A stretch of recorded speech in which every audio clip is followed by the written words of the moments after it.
Welcome to my channel doctor Hanslal homeo clinic. मैं doctor Ajit Kumar, homeopathic physician.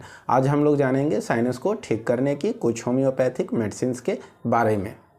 सबसे पहले हम समझते हैं साइनस क्या होता है। तो दोस्तों, साइनस एक लैटिन वर्ड है जिसका मतलब कैविटी होता है, एक ऐसी जगह जो चारों तरफ से बंद है और बीच में खाली स्पेस हो।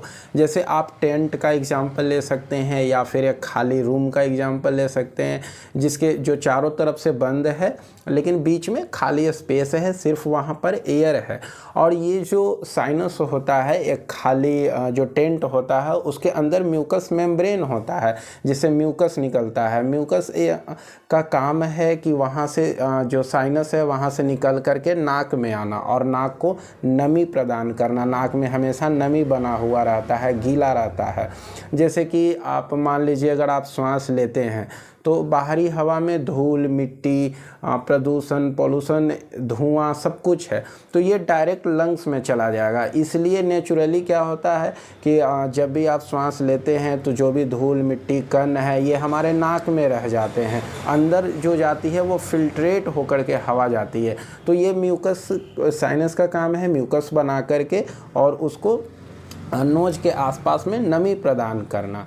दोस्तों, साइनस जो होते हैं चार पेयर में होता है। जैसा आप फोटो में चारों का जो लोकेशन है वो आप देख सकते हैं, चारों आपस में इंटरकनेक्टेड होते हैं। जब भी कभी कोई बैक्टीरियल इन्फेक्शन या वायरल इन्फेक्शन, फंगल इन्फेक्शन, कुछ भी अगर आपके नेजल पैसेज से साइनस के अंदर जाता है तो वहाँ पर इन्फेक्शन हो जाता है, इन्फ्लामेशन हो जाता है, सूजन आने लगती है। तो जब ये साइनस में सूजन आ जाए तो उसे फिर हम साइनसाइटिस कहते हैं। साइनसाइटिस के लक्षण आम सर्दी जुकाम की तरह ही होते हैं, जैसे नाक से बहुत ज़्यादा पानी आना, छींकें आना, जो नाक वाला एरिया है फेस में जलन महसूस होना, आँख से पानी गिरना, सर दर्द होना, ये बिल्कुल उसी प्रकार के सिम्टम्स देते हैं। इसके अलावा एक सिम्टम आती है पोस्ट नेजल ड्रॉप, मतलब कि अगर नाक आपका बलगम से बिल्कुल भर गया है, सांस लेने में दिक्कत हो रहा है, उस समय बलगम जो है वो पीछे की तरफ, मतलब गले में अगर गिरने लगे तो उसमें पोस्ट नेजल ड्रॉप कहते हैं। इसके बाद दोस्तों, अगर हम समय रहते साइनस का ट्रीटमेंट नहीं करते हैं तो बाद में चल करके बहुत सी समस्याएं हो सकती है, जैसे कि मेनिंजाइटिस हो सकता है या नोज से इन्फेक्शन फैलते हुए आपके ईयर तक चला जाता है, जिस वजह से कान का बहना, कान में दर्द होना या लंबे समय तक रहता है तो आपको बहरापन भी आ सकता है, डिफनेस भी हो सकता है। इसके बाद अब हम बात करते हैं कुछ होम्योपैथी मेडिसिन के बारे में। जिस मेडिसिन से आपका सिम्टम मैच करे वो मेडिसिन आप ले सकते हैं। सबसे पहली मेडिसिन आती है सैंगुनेरिया। ये राइट साइडेड रेमेडी है, मतलब कि आपका दाहिने साइड में अगर साइनस में इन्फेक्शन हो गया है, साइनसाइटिस हो गया है, जिस वजह से आपका नाक बंद रहता हो, पीला रंग का स्राव हो रहा हो, बलगम निकल रहा हो, या फिर आपका राइट साइड में हेडक हो रहा हो, बहुत ज़्यादा सर दर्द हो रहा हो, काफ़ी पुराना हो, क्रॉनिक हो, खास करके आपका यह ठीक हो जाता हो कुछ दिनों के लिए और फिर 2 महीने बाद होता हो, मतलब पेरियोडिक अगर हो तो भी आप इसका इस्तेमाल कर सकते हैं। इसके अलावा आप नाक को अगर टॉर्च से देखते हैं तो अंदर में आप देखेंगे कि मस्सा जैसा नेजल पॉलिप डेवलप हो जाता है, एक मांस डेवलप हो जाता है, तो उसको भी यह दवा धीरे धीरे करके कम करती है। तो अगर ये सारे सिम्टम्स अगर आपको मिलते हैं, खास करके अगर राइट साइड में है, तो आप सैंगुनेरिया 30 CH में 2 बूंद 3 बार इस्तेमाल कर सकते हैं।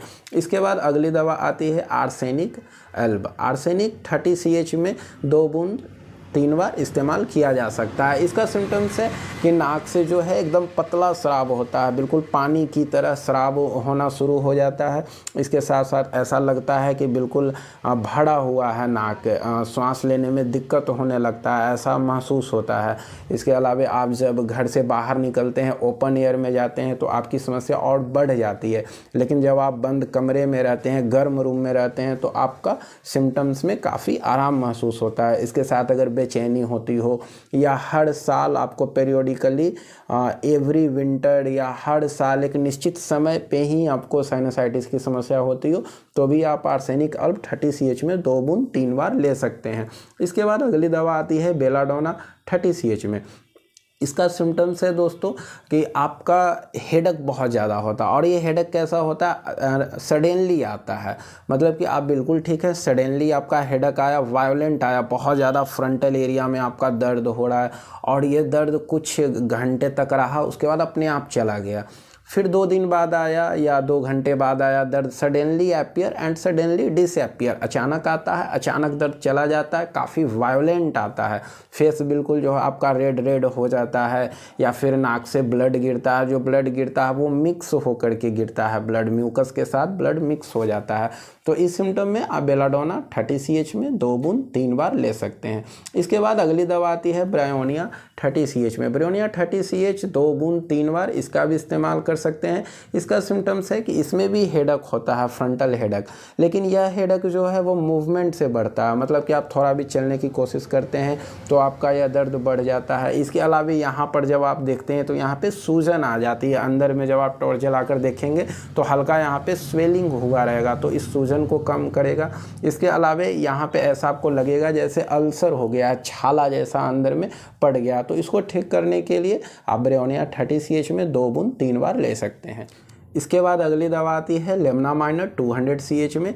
इसका जो रोल है वो मेनली आपके नॉस्ट्रिल्स पे इसका फंक्शन है। अगर आपके नाक से पीले रंग का स्राव निकल रहा हो या बलगम से बिल्कुल बढ़ गया हो आपका नोज, और इस वजह से पोस्ट नेजल ड्रॉप हो रहा हो, मतलब कि यह बलगम आगे से निकलने की वजह पीछे अगर गिर जा रहा हो, आपका गले में अगर बलगम है, म्यूकस है जो गिर जा रहा हो, तो उसको ये दवा उस सिम्टम्स को ठीक करती है।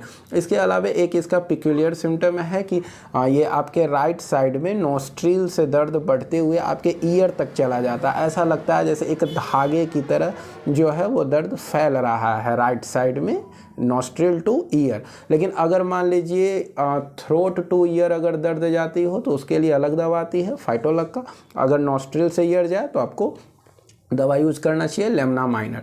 इसके अलावा इसका एक सिम्टम है कि जो अगर एक कंडीशन होती है डीएनएस की, डेविएटेड नेजल सेप्टम, मतलब ये जो बीच की सेप्टम है ये अगर किसी एक साइड डेविएट कर जाए, राइट साइड या लेफ्ट साइड, तो इस ऑब्स्ट्रक्शन को भी यह दवा कम करने का काम करता है। तो अगर आपके रिपोर्ट में अल्ट्रासाउंड, CT स्कैन या किसी भी रिपोर्ट में अगर आपको डीएनएस मिलता है तो वहाँ पर आपको लेमनामाइनर 200 CH में 2 बूंद सुबह शाम जरूर इस्तेमाल करना चाहिए।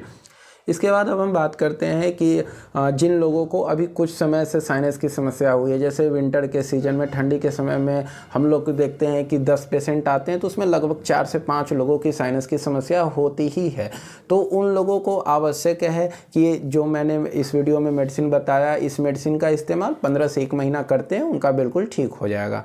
लेकिन उन लोगों को जिनका ये क्रॉनिक है, हर साल होता है या बहुत सालों से होता आ रहा है, तो उन्हें 2 मेडिसिन निश्चित रूप से लेना चाहिए। लेमनामाइनर 200 CH में 2 बूंद सुबह शाम लें। जब आपकी समस्या ठीक हो जाए तो इसे फिर प्रतिदिन 1 बार कर दें। और कैली आयोड 1 mCH में 2 बूंद 15 दिनों में 1 बार लें। ये दोनों मेडिसिन को कम से कम 3 से 4 महीने तक इस्तेमाल करें। इसके अलावा अगर आपको सर्दी है, फेस में जलन है, दर्द है, तो उसके लिए जो मेडिसिन आपको बताया गया वो मेडिसिन भी लें, और साथ में 2 मेडिसिन लेमनामाइनर और कैली आयोड, ये दोनों का इस्तेमाल आप लंबे समय तक करते हैं तो आपका साइनोसाइटिस जड़ से ठीक हो जाएगा। इसके बाद दोस्तों कुछ लोग सोचते हैं कि इसका सर्जरी करा ले तो परमानेंट उपचार होगा, तो ये बिल्कुल गलत है। आप सर्जरी कराते हैं फिर से ये आपको दोबारा हो जाएगा। ऐसा नहीं है कि सर्जरी एक बार आप करा लिए तो अब आपको दोबारा नहीं होगा, इसलिए सर्जरी की तरफ बिल्कुल भी ना जाए। खास करके जो 10 साल से जिनका उम्र कम है, आपके बच्चा बच्ची का अगर उम्र 10 साल से कम है तो उनको तो सर्जरी भूल कर भी ना कराएं, और जो बड़े हैं वो भी ना करें। कम से कम इसका दवा कुछ दिनों तक इस्तेमाल करें होम्योपैथी। लोगों से गलती क्या होता है कि वो कोई दवा देखे वीडियो में या किसी डॉक्टर से मिले, दवा लिए, वो मेडिसिन खाए, लगभग 15 दिन, महीने दिन के अंदर अंदर में उनका सारा सिम्टम ख़त्म हो जाता है। उन्हें लगता है बीमारी ठीक हो गया, फिर अगली ठंडी आती है या मौसम परिवर्तन होता है, फिर से उनको साइनस की समस्या हो जाती है। तो ज़रूरी है कि आप जिन भी डॉक्टर से ट्रीटमेंट कर रहे हैं, आप अपने नज़दीकी डॉक्टर से मिल रहे हैं, किन्हीं से भी ट्रीटमेंट कर रहे हैं, तो आप उन्हें समय दें, एक लंबा समय दें, 6 महीना 1 साल का समय दें, ताकि आपका परमानेंट क्योर हो जाए और आपको सर्जरी कराने की आवश्यकता ना पड़े। सो थैंक यू दोस्तों।